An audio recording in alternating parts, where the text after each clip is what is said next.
Hey guys, and welcome. I wanted to bring you on this really special build out of my own personal home theater. I want to take you through some of the things that we did and why I decided that a home theater was good for me, and especially to bring future customers in as yourselves and show you what the actual theater build process looks like from start to finish. So this room that we're in now is above my garage. It was an unused room, just a wide open space, and basically a blank canvas for us to build what you see here. So starting off, we got some of our plans together with our architects. We also are working with some of our partners like Savant, JBL Synthesis, Stewart Film Screens, Sony for projection, and a couple others out there that we want to bring you along and show you every aspect of a full home theater build out. There's some videos out there that will show you the completed product and a little bit of the construction, but I really want to bring you in on the in-depth build out of a full theater, from wiring to lighting to seating to screens to video and to video distribution. I think that's some of the most important things that we don't see enough of. So come with me and we're going to walk through everything that we've done so far and go from there. So let's start off with some of the crucial elements that you need when building. For this, we started off with all 2x6 framing to make sure that our speakers have the correct depth. It also gives us a lot more room for insulation, and it's a sturdier structure instead of just framing with 2x4s. Moving to our wiring, you can see that we have some of these orange ducts here. This is all for future proofing and also making sure that some of our interconnect cables are protected, such as our HDMI and our subwoofer interconnect cables. Moving up, you can see that we have our trigger and Ethernet. That's for our screen control, since it will be a masking screen. We have a spare Cat 6A line to our projector, just in case we did need an HDMI extender. We also have two other Cat lines that are running throughout. We still have a couple more to add, a couple cameras and different things here and there. But the biggest thing that I want to go over is speaker wire. Now, this is not your regular box store speaker wire, or even some of your 12-2 speaker wire. This is all Windy City Wire 10-2 126 strand speaker wire. I wanted to make sure that we went down a complete gauge to make sure that we got the best results when it comes to our JBL Synthesis speaker system that we're putting in. So this is a really important and crucial part, and as you can see, we have pulled a lot of speaker wire.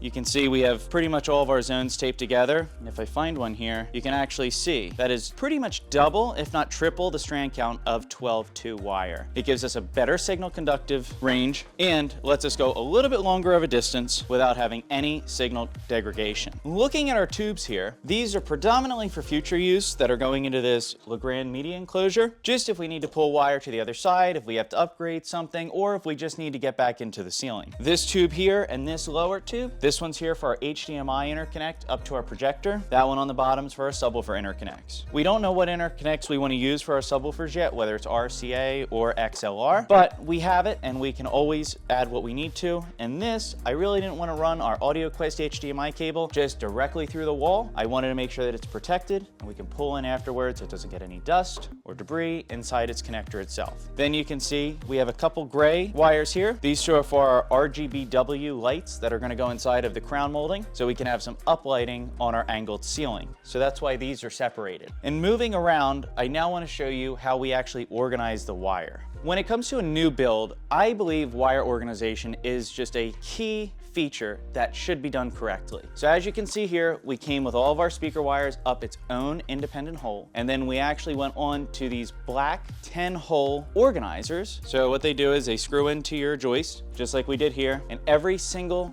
zone of speaker wire goes through its own hole. So if one zone has 3 wires, like our front, center, and right and left, that has a hole, every single one is fully separated. And as you can see, another thing that, well, you may not be able to see it, we measured every single wire for every zone. The furthest wire that we used, we actually measured double of that to make sure that there's no balance issues or impedance issues. We kept everything the same. So a little bit of wasted wire, but that's what the manufacturer recommends, so that's what we did. You can see our Cat wires have its own. Any of our low voltage is in a completely separate hole away from them. Moving up, everything is nice and organized. It made pulling a lot easier because it kept everything organized instead of 100 wires everywhere. You can see here, here's another one of our ducts that comes out for our AudioQuest HDMI cable. We have a Cat 6A and a Cat 6 for control. And we put these things pretty much everywhere we knew that we had a wire path. So every joist up top has it, going down the sides has it. It makes it easy, keeps it clean. Especially then your drywallers won't hit a wire. They're all spaced way far up, so they should be fine. Here's another one of those ducts. This is fully for future. It's nice to be able to bounce back and forth if you had to add something over time. Coming here, you can see we dropped all of our speaker wires. We left enough length to get down to the floor. So as we have to put in our speakers, we can make any call we want on the height. See some marking out for sconces here. They'll be on their separate circuit. Here, we have another speaker. So this can be a full 9.4.4 system overall, or we can start out with a 7.2.4, and that's how we're gonna start. Depending on if we need more speakers, we can always add more. It's easier to pre-wire extra than it is to wire in the future. Moving up front, you'll see our orange duct again. These are both of our subwoofer interconnects, so we can just branch from each box to each box. We have our screen control here with our Cat6 wire and our 18.6. Depending on if the screen is IP controlled or RS-232 controlled, I made sure that we had both wires necessary. Another set of speaker wire. Like I said, all these speaker wires are the same exact length. That's why this one's really long and this one's really short, because we measured off of the farthest wire that's in that group of speakers. Same thing for our heights, same thing for our sides. Everything is the same length. So moving towards the design aspect of the theater, designing a theater is very important. You have to choose the right colors, the right finishes, and really what your theater says about you. My theater is going to be a very dark matte blue with all matte trim inside, some sconces from a company that makes like really nice stainless steel, neat, like they look like shards like from outer space, and they're going to go on the walls. And then we have a little bar that's going to be outside. It's all going to follow the same colors that's throughout my house. So it's very blue, gray, white, and in that aspect of colors. So as we move towards finishing, we'll put up our Sonopan, which will be a insulation layer. We'll put rock wool behind that. So we have basically 2 different layers of insulation behind the wall, put our drywall on, and then we'll add our acoustic treatments as we see fit in the room during the tuning stage. So another important part of designing the theater is how many rows of chairs do you want?